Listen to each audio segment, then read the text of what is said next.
sponsored by JMR Rentals, professional digital cinema and broadcast rentals in Brooklyn, New York. To find out more, visit their website, jmrny.com.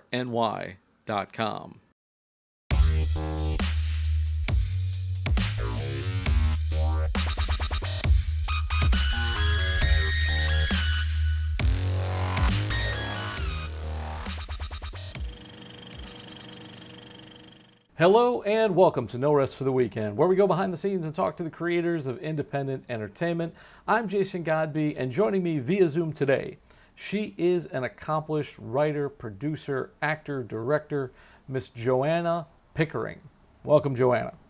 Hi, Jason. Thank you so much for having me. Thanks for joining me here. I know you're on the left coast.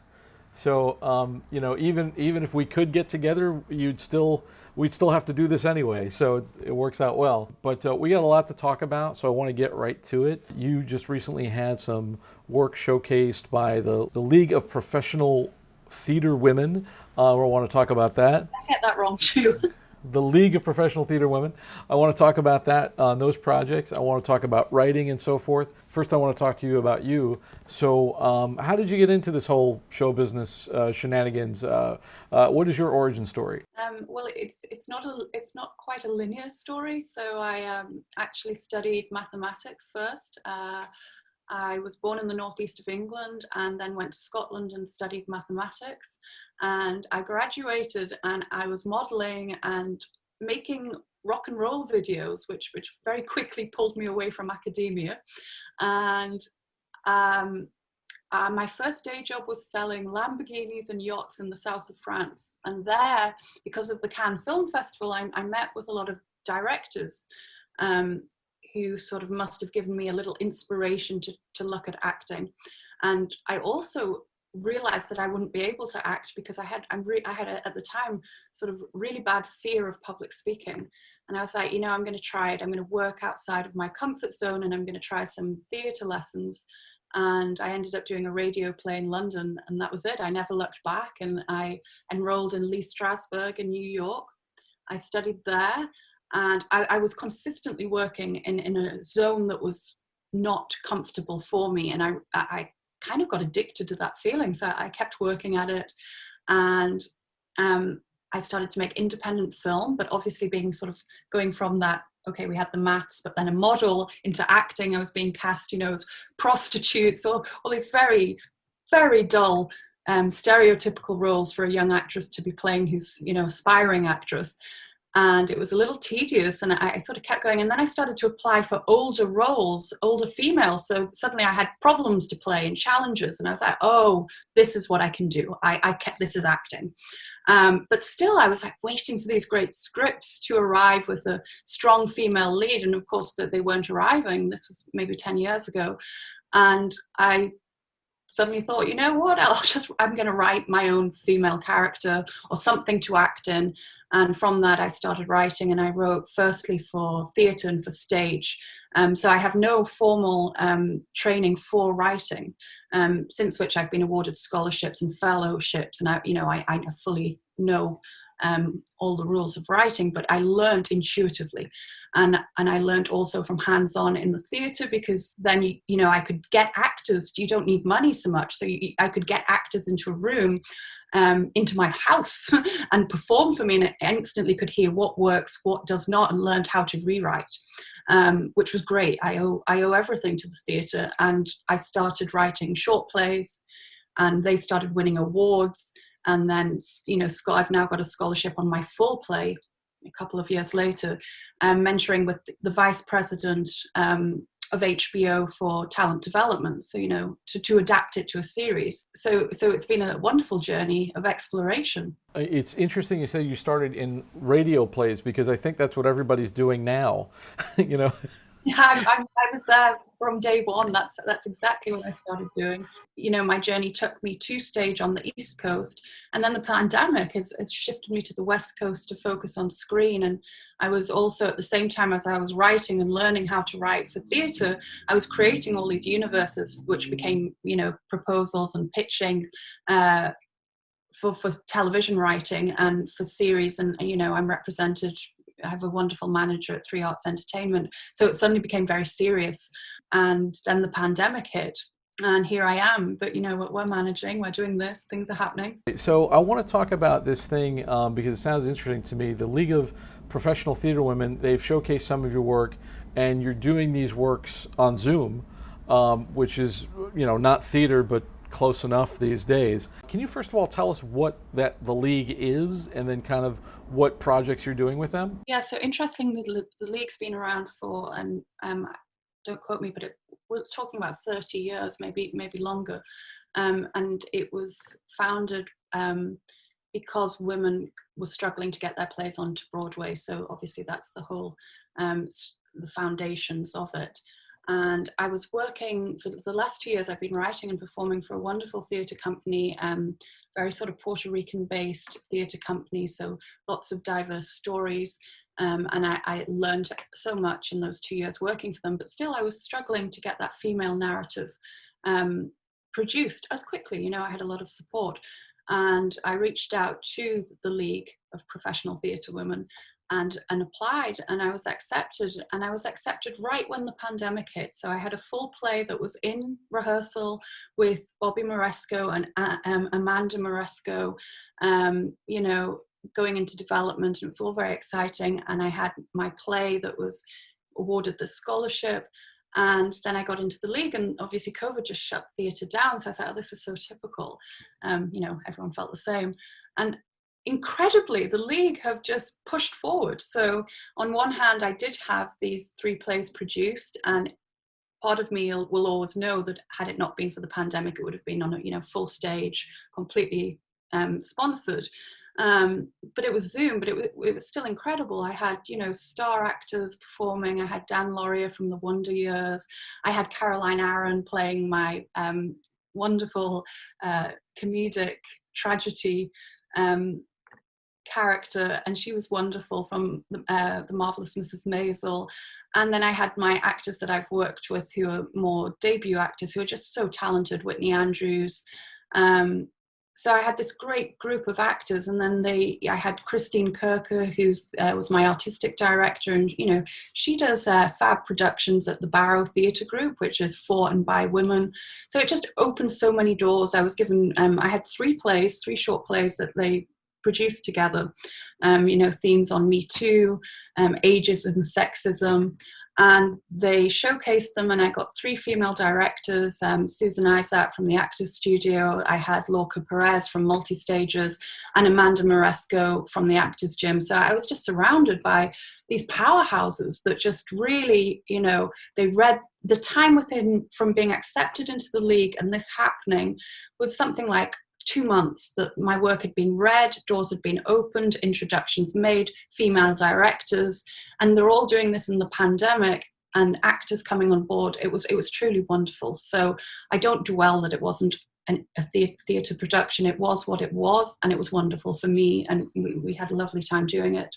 And from that I was cast as a lead role for Amy Drake's play, playing Saint Margaret, and another casting just today with Julia Pascal, who's the first woman to ever direct at the National Theatre in the UK. So I think, sorry, very long answer to the question, but that's what the League do. That they're opening doors and making the introductions and just literally supporting female narrative without any problems or obstacles, and you see it's wonderful experience. And for you, so you're doing these, you've done these plays, you've done them this way. I know you've also written for the screen as well. In fact, we met at New York's NYC Web Fest, which is run by Lauren Atkins, who's been on the show a couple of times. And I know that you did some moderating there this year, which I did the year before, except this year everybody was in Zoom boxes. Like this. It was great though. It worked really well. I had a great panel with Victor Williams. He's acted in about 180 episodes. And so we had a great chat, and then I did their creators panel, and she had Ray Harrington, who's a great stand-up comedian, killing it until the pandemic, and he we just had some great people, as she always does. So yeah, shout out to Lauren for all the hard work for independent filmmakers. It's hard enough to produce the event when it's in real time in a real place, and then virtual is like a whole different mindset, which we've seen with a bunch of film festivals this year. I wanted to also talk to you because one of the things that you've done that we've had a number of people do on the show is wear a lot of hats. So, you've been a writer, you've been a producer, you've been an actor. I wanted to kind of talk about how the different disciplines inform each other and how that works. And also, working across mediums. So right now, your full-length play is, hopefully going to get developed into series, which is a totally different animal, But talk a little bit about that if you can. Breaking it down sort of for my role, so actress, writer, it's definitely two different hats. But I believe that as an actor, actors can write very well because they've had years studying character, which is huge, characters and character dictates plot as well. So it's your character's decision, and another character may make a different decision, and that becomes a different plot. So actors they definitely have an advantage that they're character driven and they can sit and write in their character, and they have experience of that. So I think actors lend very well to writing. However, that it's two different frequencies. I had a very bad experience. My first short play, I was also performing the lead role. I was perfect for it. Everyone agreed. So it wasn't sort of a vanity thing as such. It was just, it was a British character. And in my theatre group, they're like, you're perfect to play this. And we started rehearsal, and, I've learned a lot since then. So, for example, the playwright in theatre is, we're king. No one changes our lines without our permission, which is completely different in film, where the director could just say, we're just removing, these 10 pages. So I was rehearsing, and I had a director who was, as we were on stage, going into performing, saying, oh, let's just change this word, or let's just change this. So I'm on stage in character thinking, wait a minute, I don't want that changed. And I couldn't perform. And, I'm a strong actress, and I couldn't perform. And to be on stage for the first time and not be connected to your character was terrifying. It was, I was in bed for a week afterwards thinking, oh my God, I can not go on stage again because it's so terrifying to be there and be so naked and exposed and not be in the character. And I was thinking, how could I not be in the character? I wrote it. And someone should have really explained to me at the onset. Now I'm much more experienced and know this information, is that it's two different skills, and you cannot be on stage thinking about the writing, and the character must never know about the writing or the writer, and the script should have been locked, and then I would have moved into the acting role, and you just cannot do them both at the same time. So I learned the hard way, but I learned it, and it's been flawless since that experience. Regards different mediums, obviously they're very different, and yet they lend into each other also. So it's like asking an actress, do you prefer theatre to camera acting? What's the difference? I mean, it's huge differences, but I do believe theatre is the core of acting, and I believe theatre for me was the core for teaching me to write, finding my style, my voice. I could get the work up very quickly and hear it, and the work flourished from that. And then now I can take that style, that voice, which is mine and unique, and put it into the other mediums and learn the rules for that. But I've found my core voice, which is so important as a writer, to be original and authentic. I also find with theater too, I mean, theater is like, to me, it's the first art. Before there were cameras, they were acting in ancient Greece. But I also find it gives you a discipline. It gives you a work ethic and a method. Even though I've been working in theater and film, I still go back to that. Let's read it around the table and rehearse and get the performances right before we put it in front of the camera. And I think that gives you a lot. I know Sidney Lumet used to work that way too, and he would, he'd have these big movie stars doing a table read, and he would bring in theater people as well, because he knew that foundation gives you so much if you have a character-driven script. Like you were saying before, with character-driven scripts, that is something ideal for an actor to write. I feel like maybe what's missing now in movies and so forth is the lack of characters and the lack of character-driven work. It's mainly you get like superheroes and explosions and special effects and stuff like that. There's not a lot of time for character. You know, we're too busy running from the next alien ship or something. I do agree, and I've done workshops, so it's actually not my words that I'm giving here, but I've heard it many times. Is that a writer? There's two types of writers. The intuitive writer that writes character and it's personal, and which I think is very close to the actor. They're experiencing it as they write, and then you've got more of conceptual writers who can sit and look at a TV show and say, oh, look at this structure, let's just copy it, and then we'll put these things, and they're making it more with a sort of distance to it, and both work. But I think obviously a really original script you need to be strong in both those skill sets. Hopefully, and sometimes you just make a bunch of money and make Transformers movies, that sell well in China. But I think the other thing is so the other thing I always get down to is, everybody, I feel like everybody's got to do so much in, like, if you're a show business person now, like for me, it's like, I can't just be a director or a writer. I have to be a writer, a director, producer. I got to edit, I got to shoot, I've got to do all this stuff. As an actor, do you feel like, because you began writing out of a necessity, I'm not seeing these parts.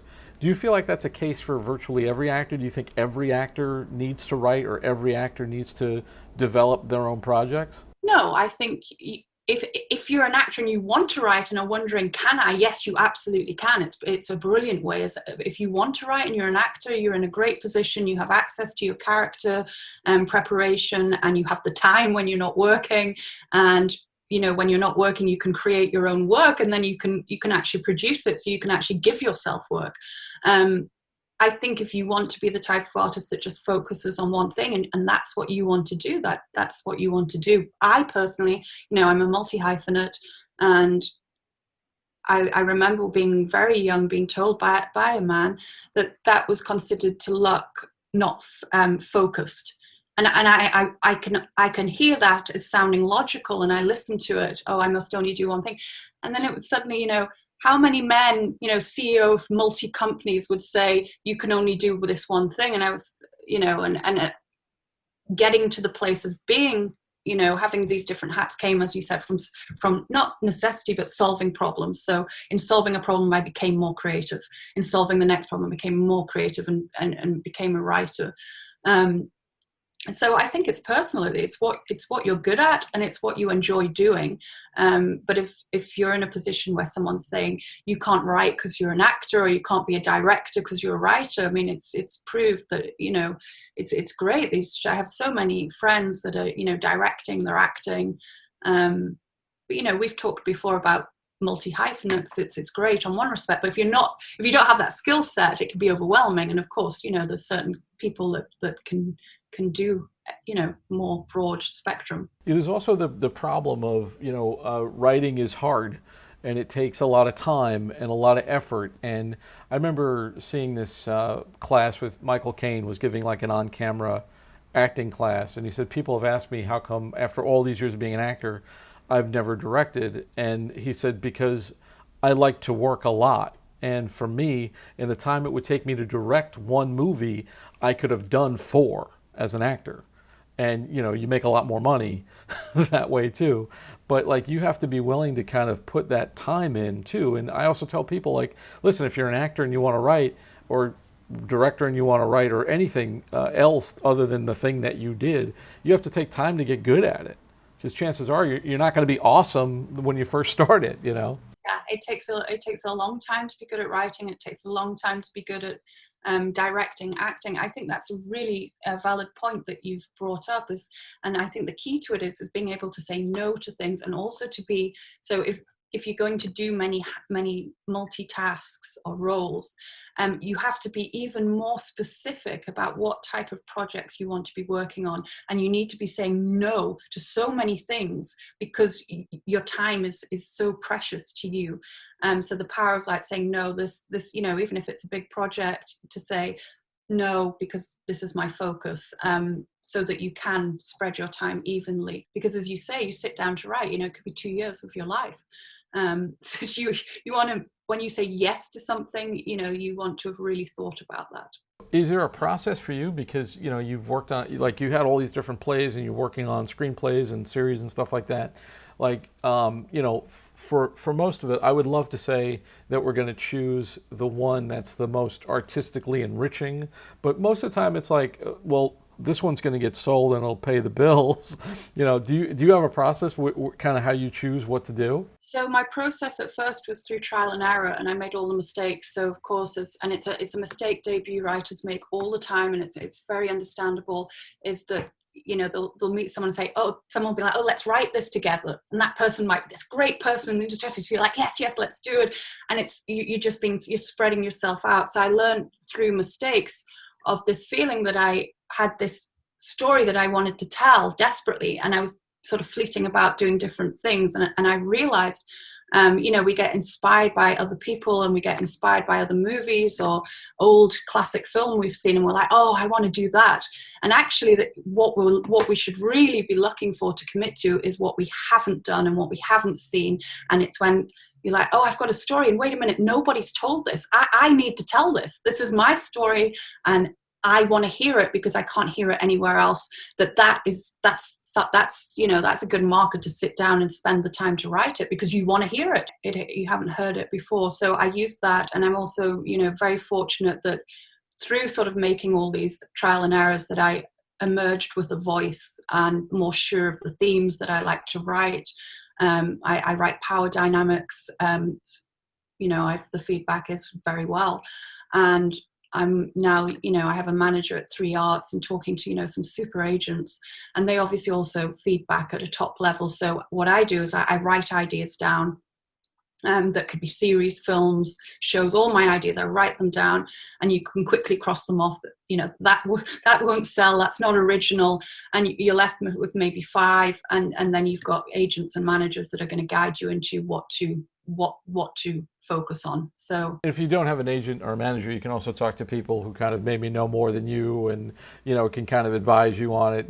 Like, maybe don't do this because it's something that just happened, or but I think that's one of the hardest choices, is figuring out what to do. Like, because most people have multiple ideas, but it's like, what do I do? What do I focus on? Again, it's like, for most of us, we have to go wherever the money is, kind of thing. And it's strange, I do agree with that. And for acting, I've definitely considered, roles where, is it going to pay my rent?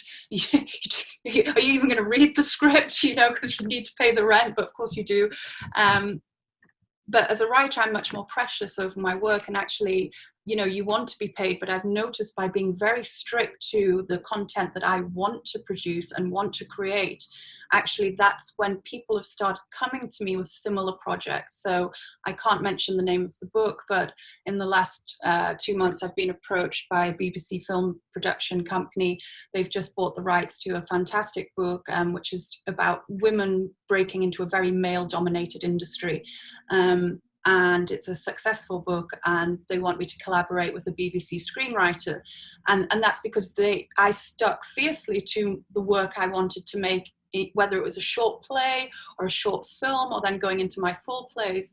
It was keeping to the themes or rather my voice, and therefore these things are starting to come to me because I defined myself, and hopefully that that's going to bring the money, which would be lovely, especially in these pandemic times. I mean, we all have to do that. Like, I think that's, choosing, like you said, it's about finding your voice as a writer, and that's also difficult, and it's also trial and error. You can try to, like, say you really, really want to write comedy, but you're not good at it, but you might have this other idea that's sort of more you, and maybe you get another funny person to help you write the comedy and make that happen. But, whatever's the closest to you is probably going to be the and write drama. I guess, it's difficult finding your voice as a writer. And again, I bring it back to the great actors that have given their time to do workshops with me and scholarships. I've been lucky enough to be awarded scholarships with the Dramatists Guild Institute,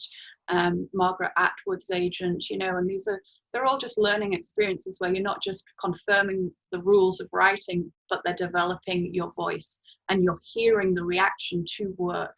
And it starts to get exciting, and you just sort of go with it. It's like an organic creative process of finding your voice. You've got some things coming up, like you just mentioned. What else do you have on the fire coming up in 2021? I always laugh when I'm asked this question because my brain automatically goes to what's been cancelled this year with COVID. I was supposed to have my first as a principal role theatrical debut in the movie theatres this year, which has all been stopped. It was an indie film with star cast, but I'm not going to dwell on that. I've been working on theatre, and my full play was awarded this scholarship to adapt it to a series, so that's kept me very busy. And I've also been approached to write the Math Show, which is a wonderful circle right back to the beginning of how I began this journey. So I was intrigued when I took this call, and they wrote a physics show that ran off Broadway for 7 years and won numerous awards. So the pressure's on, and they're going to film it. It's going to be a video, and it's going to be like for public libraries. So it's almost educational, but making maths cool. And then I've got my own series that I'm, developing and writing, which I can't talk about, but it's exciting. But it's also nothing concrete yet in these crazy times. The one thing that is coming out, and I have the smallest role. It's a case of blink and you'll miss me, but it was a great experience. I'm happy to promote it in the sense that we filmed it. It was a Danny Boyle executively produced movie. Irvin Welsh wrote the script, and it's about Alan McGee, who was the music mogul, Creation Records, which some of the biggest bands out of the UK. So totally rock and roll, wild story. And he had lots of bands and rock stars come in and film for a day, and it was a wonderful experience. And apparently that's made it through the COVID, and it's going to be released on Sky in the UK, and then presumably a US channel. So that's something for me to look forward to. And I'm still auditioning. I had my first audition in this whole year just 2 days ago to play. I can say it because it's in the press. They're auditioning for Cozy Vanni Tutti. So also going back to how I complained about roles in the sex industry, but of course she was a female revolutionary, and she spied on the porn industry and then kind of used them. So it was by the British Film Institute, and a friend sent it to me to audition. So we're starting to audition, and we'll see what's going to happen. So for people who want to know more about you, hire you, or generally stalk you online, where can they find you? Instagram at Joanna Pickering, and my website, joannapickering.com. Brilliant. Thank you so much. Keep us posted. Let us know when you have stuff coming out, and we'll definitely happy to have you back anytime. Oh, wonderful. Thank you so much for having me, and everyone stay safe and well and positive and keep creating. And it was great chatting with you, Jason. Thank you. And that's all the time we got for today. Thanks so much for taking this trip down the rabbit hole. For more of our content, including our movie reviews, visit our website, norestfortheweekendpodcast.com. Don't forget to like, rate, and subscribe on your favorite podcast app.